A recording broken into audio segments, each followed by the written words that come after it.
What's up all my brothers to Extreme here. Today we are going to be going into the 6D scale that Drip Sauce made and talking about all the contentions I mostly have with the scale. So I hope you guys enjoy it. Please share, subscribe, and like the video if you guys enjoy this. Anyway, let's get into it. The first debunk we're going to be going over is Drip Sauce's take on the bleed being 5-dimensional via the statement from Captain Carrot and other statements from Mr. Mixie saying it's the blood of the universe. However, we can just say that this is a knowledge claim from Captain Carrot because he's not like a god like Mr. Mixie who knows about the multiverse. Also, we can just say that it's being taken too literally. Example, let's just say that Messi is the GOAT at soccer. Would that mean that he's the GOAT? No, that would just mean that he's very good at soccer. Also, there's a statement that says that you need to be 4-dimensional to comprehend the bleed. Henceforth, it will be just contradicting the 5D scale, and the multiverse map itself will just be debunking it as well. The argument that 11 dimensions exist within DC was debunked by Drip Sauce by the fact that dimensions don't explode and it's unquantifiable. However, dimensions can explode because universes explode, because dimensions in universes are space-time or 4D construct, and the statement saying that it's unquantifiable would just mean it's immeasurable in size. The almost 200,000 theoretical dimensional snowflake was debunked by Drip Sauce in a couple of ways. One of his debunks was by saying that since the snowflake is theoretical, it has to be proven in order to be true. However, we can just dismiss that with an appeal to reality, considering that that's how only our real life theories are and not in DC. His second debunk was that the scientists theorized that the snowflake actually existed in a 3-dimensional space, therefore contradicting the other scan. But we can easily refute that by saying that the scientist was referring to a higher dimensionality and them seeing the snowflake as 2-dimensional. The last debunk of this scan is one of the creators of the snowflake claiming that the dimensions are actually universes, which would just be contradicting the multiverse map. Another 11 dimensions argument from Drip was easily refuted since he said that the dimensions equal universes. However, it's already stating universe within that same quote, so it's pretty redundant for them to repeat in the same thing. Drip Sauce also said that the 11 dimensions can't be referred to actual spatial dimensions because it's already shown as worlds. But this can be easily refuted considering that there are only 9 planets within the picture and it's only talking about 11 dimensions. For the 14 dimensions argument, Drip refuted that in order for it to be actual spatial dimensions, it has to surpass the 6th dimension, which is the highest plane of existence in the DC multiverse. But in fact, they're actually in verbatim statements from other people that there are infinite multiverses within DC. Not to mention that the divine continuum is the whole cosmology to it. So the DC multiverse is basically a lowball to it since they're infinite multiverses. The next statement would be from Madden saying that there are parallel worlds in infinite dimensions, which can be just entirely the same thing of infinite universes. However, it would just be pretty redundant for them just to be repeating the same thing. And no, they are not saying it just for entertainment purposes, they're actually saying it as in verbatim. Paul Jenkins stating that they're infinite universes and not infinite dimensions can be easily refuted since he literally says he's not the sole authority. Also, he states whenever he writes the comic, he always has the idea for infinite universes will just be contradicted by the source material map. Not to mention, he doesn't even write, edit, or draw DC comics anymore, confirmed by DC's official website. The infinite dimensions argument was refuted by Drip Sauce by saying that beyond doesn't mean transcend. But you can argue that beyond means surpass, and surpass is just synonymous for transcend. The next debunk, Drip claims that quantum mechanics are followed by DC, and he says just because that they follow the quantum mechanics of the theory of it doesn't mean they actually do. This will just be kind of confusing because we don't actually see proof from Drip Sauce saying it does. And we can't tell if it's actually theory or not, so it's kind of to be announced. DC having an infinite lower dimension by Drip Sauce can easily be refuted by the fact that the multiverse contradicts the whole thing. Because it's not even shown that there's a second or first dimension in it, so it'll be kind of contradictory to say the least. Also, it doesn't even need to verbatim say higher dimensions, as it's already implying that it's higher via them seeing it as fiction. The Speed Force being extra dimensional can just be in reference for it to be in another dimension. Please don't use Wiktionary or Wikipedia for your sources because it can easily be edited right away. The God Sphere would be 5-dimensional via them beyond space and time, and I already explained how beyond can also mean transcend.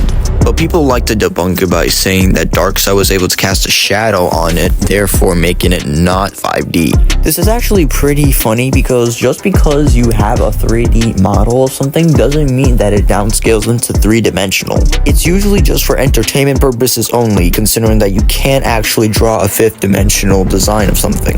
Lastly, the Platonic concept argument can be interpreted in 2 different ways. If it follows a theory of forms argument from Plato, then it's considered universal. But if it's true Platonic concepts like beauty, evil, and anger, then it's not considered universal since it's subjective. Also, there's nothing that indicates that the gods can be killed by a time bullet, so it could just easily be dismissed as appeal to ignorance fallacy. The argument that no infinite limbos exist in the DC multiverse is crazy, because you can't write something infinite on a finite paper you're using.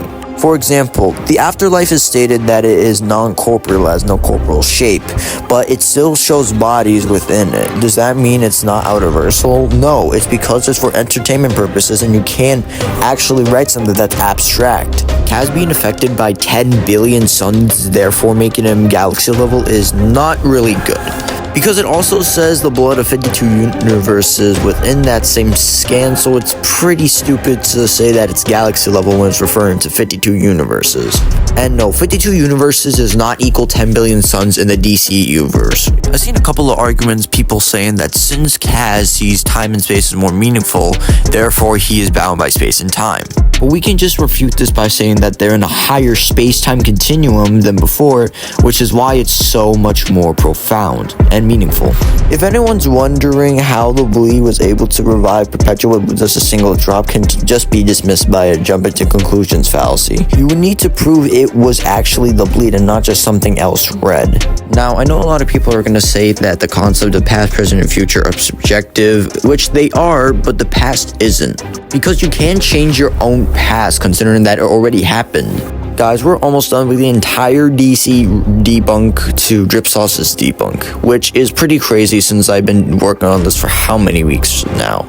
So let's just get into the last debunks that Drip Sauce has added, as well as the other Superman debunks, which I have rebunked as well before in a previous video. The infinite dimensions argument saying that it's just representing a compound word is crazy. Just because the wording is different does not debunk anything of the sort. It still means infinite higher dimensional. Anything can be a compound word as long as the compound word still means the same thing. The argument that the Mobius strip has an 8-dimensional space in it, while the Mobius strip definition has 3-dimensional space, is kind of laughable, to be honest. For context, everyone, they're referring to a scenario where a higher plane of existence sees something as 2-dimensional. An example of the 8-dimensional Mobius loop, not Mobius strip.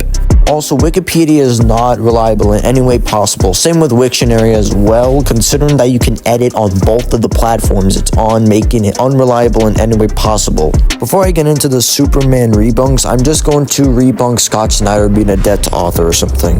Drip says that Scott Snyder was only being supportive to the fan theories when it said that dimensions in DC weren't spatial. First of all, you need to justify that claim in order to make it actually true, but you also said that it would objectively contradict the source material. And third, it will be a debt to author, and you said look it up. Alright, so don't take this seriously, this is just kind of filler so I can make the video longer. Please don't take this seriously, Drip Sauce. First of all, you said look it up. That would just be shifting the burden of proof considering you're making a positive claim that he is a debt to author, so you would need to prove it would be a debt to author. Number 2, debt to author isn't a real fallacy and it's just rather a theory in order to be proven true. And no, this is not like DC where a theory doesn't have to be proven true. This is reality, okay? It's not a kill to reality either. And lastly, he said that it will contradict the source material, even though that Scott Snyder is the actual source material and he's worked on DC Comics multiple times. Now that's out of the way, I'm going to be rebunking Superman. I'm pretty sure I already made a video on rebunking Superman from like the Goku vs. Superman, but I'm just gonna make it anyway. The argument that space, time, temperature, and weight have largely lost meaning to Superman was refuted by Drip Sauce by the fact that since it's referring to distance and space in the same thing, we'll just be pretty redundant by saying it. However, he could just be saying this due to the fact that he's actually serious with this battle. Drip also said that they're talking about temperature and weight, which are subjective concepts, therefore not making it universal. However, that will just fall under a selective attention fallacy, considering that he's only focusing on those two concepts and thinking that, oh, it's not universal since those are subjective. No, there are more objective concepts than subjective concepts within that, so it's more likely objective than subjective. He also says you need to completely lose meaning and largely lose value to him in order to be considered above universal. Although I already explained how losing meaning can also mean losing value to you as well. Also, Drip Sauce, Godzilla did not defeat the real Superman. That was another featless version of him. Also, Drip Sauce claims that Superman made a portal after being sent to a different galaxy and making a portal to escape the whole galaxy. That will be an argument from ignorance, hasty generalization, and jumping to conclusions fallacy. Mainly because that you're telling us that you created a portal without even showing that you created the portal. You're only showing the comic book after he ran off. So you're not really giving us any context at this point. You're just like claiming things with like very little evidence. Also, even if he made the portal, that will still get massively contradicted and be a massive outlier to Superman's other feats. The feat of Superman one-shotting the World Forger is taken heavily out of context because, for one, the World Forger is weakened when he's in the multiverse. This can just be contradicted considering that Superman, while weakened, was in the 6th dimension, and that's where he one-shot the World Forger. It also verbatim says that he only needed one sun to amp himself in order to damage the World Forger, not multiple stars at once. The statement that Superman being able to destroy the universe would seem a stretch to JM can just be an appeal to authority. You need to prove that JM currently works on the newest DC comics or even reads them in order to say that he's a reliable source, which I already debunked by saying that Jim Lee is actually the current writer for DC Comics. Speed of Superman being affected by Brussels sprouts can just be contradicted due to the fact that this is not the same Superman. Bro, it's even stated that it was literally April Fool's joke and many things are wrong with it, so you can't deny at this point. Alright, the very last one would be Daddy Culture being able to spank Superman, which can just be upscaling Daddy's culture as well, Lamau. And that is it for the entire DC debunk. You do not know how long I've been wanting to like speak normally with like many stutters and not just be perfect like in sync with things. Anyway, I hope you liked it all. Please subscribe to the channel if you're new because I'm actually going to be working on a Goku Devil's Advocate debunk and why he doesn't get past outer. Obviously, it's a Devil's Advocate debunk because I agree with like most of the outer shit. But anyway, I hope you loved it all and I will see you in the next video. I'm going to take a massive break. See you.